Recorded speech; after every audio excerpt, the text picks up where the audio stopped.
சீமான் இருக்காருல்ல, அவர் வந்து அன்னைக்கு வந்து விக்கிரவாண்டி மாநாட்டுக்கு முன்னாடி என் தம்பியை நான் தான் வர சொன்னேன், என் தம்பிக்கு வந்து நான் ஆதரவு தெரிவிப்பேன். நான் உங்க ஆதரவு கேட்டோமா, உங்க அண்ணனை பத்தி நாங்க ஏத்துக்கிட்டோமா, உன்னை நம்பிதான் 56 பேர் நான் இழுத்துட்டு ஓட்டு போட வச்சேன் மைக்கு சின்னத்தை.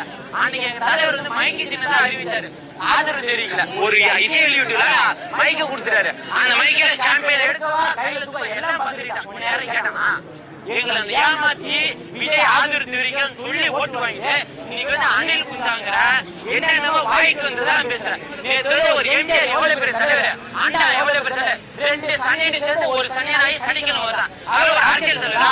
இத வந்து நாங்க வந்து அண்ணன் தம்பி போன 2 நாளைக்கு முன்னாடியே பேட்டி கொடுக்குறாரு. என்ன சொல்றாருன்னா, அண்ணன் தம்பி பிரச்சனை உண்டாக்குறீங்கன்னு கேட்கிறாரு.